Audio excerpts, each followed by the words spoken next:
गाय के लिए अब हिंदुओं से ज्यादा मुसलमान भाई आवाज उठाते हुए नजर आ रहे हैं, राष्ट्रीय पशु बनाने की मांग करते हुए नजर आ रहे हैं। हालांकि ये काम हिंदुओं को करना चाहिए था, क्योंकि जब गाय को चोट लग जाए या गाय को मार दिया जाए तो सभी बजरंग दल, हिंदू दल, तमाम दल इकट्ठा हो जाते हैं और आवाज उठाने लगते हैं, दंगे भड़क जाते हैं, गाय के नाम पर लोगों के गाड़ियों के टायर पंचर किए जाते हैं और सीधा सीधा आरोप मुसलमानों पर लगाया जाता है।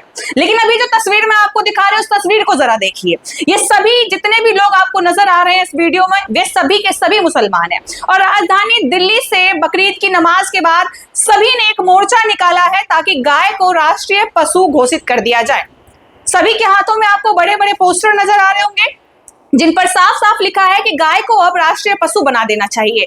अगर मुसलमान इस बात की मांग कर सकता है, इस बात की आवाज को उठा सकता है, इस मुद्दे को उठा सकता है, तो आखिर हिंदू क्यों नहीं उठा सकते? वो बजरंग दल वाले क्यों नहीं उठा सकते जो लगातार गाय के कटने पर या उनको चोट लगने पर सीधे मुसलमानों को टारगेट करते हैं, दंगे भड़काते हैं, छोटी सी बात को बड़ा बना करके उसका बखेड़ा बना करके रख देते हैं?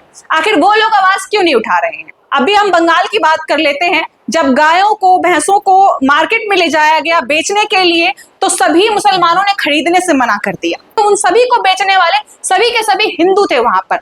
उन सभी का यही कहना था कि अगर ये बिकेंगे नहीं तो हम खाएंगे क्या? तो कुल मिलाकर मेरा ये कहना है कि जो गाय बेचने वाले हैं वो ज्यादातर हिंदू हैं, जो बूचर खाने रजिस्टर्ड है वो ज्यादातर हिंदुओं के नाम पर रजिस्टर्ड है। और सबसे बड़ी बात, जितने भी गाय को काटने वाले, उसका मांस बेचने वाले लोग हैं वो भी ज्यादातर हिंदू हैं। तो आखिर हर बात के लिए मुसलमानों को ही टारगेट क्यों किया जाता है, या हर बात के लिए उन्हीं का नाम आगे क्यों लाया जाता है, जबकि सबसे बड़ी जिम्मेदारी यहाँ पर हिंदुओं की है? कितना मांस गाय का भारत से बाहर एक्सपोर्ट हो रहा है, क्या आपने कभी सोचा है? ये सबसे बड़ा मुद्दा है और उसकी वजह से कितना ज्यादा टैक्स भारत को मिल रहा है, क्या आपने कभी ये सोचा है? अगर गाय को राष्ट्रीय पशु बना दिया जाए तो क्या होगा? मैं आपको बता दूं कि अगर गाय को राष्ट्रीय पशु बना दिया गया तो उसके रख रखाव के लिए बहुत सारा खर्च सरकार को करना पड़ेगा, करोड़ों रुपयों का खर्च होगा। गाय को कभी भी ऐसे खुले में नहीं छोड़ सकते फिर, क्योंकि वो राष्ट्रीय पशु है और इससे देश की बदनामी होगी, सरकार पर उंगलियां उठेगी। ये भी वजह है कि सरकार गाय को राष्ट्रीय पशु नहीं बना रही है।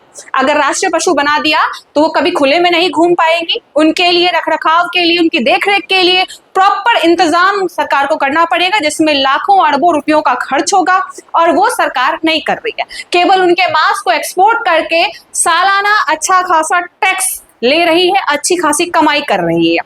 ज्यादातर बूचर खानों की बात करें हम तो उत्तर प्रदेश की बात कर लेते हैं, जहां पर योगी बाबा की सरकार है। वहां पर 38 बूचर खाने। दिल्ली की बात करें तो दिल्ली में फिलहाल एक भी नहीं है, लेकिन गाजीपुर में एक चल रही है। अन्य जगहों पर भी कई सारे बूचर खाने हैं, बिहार में भी 2 बूचर खाना है। और ज्यादातर बूचर खानों की अगर आप जानकारी गूगल से निकाले तो आपको हिंदुओं के नाम पर रजिस्टर्ड मिल जाएंगे या हिंदू उसमें इन्वॉल्व आपको नजर आ जाएंगे।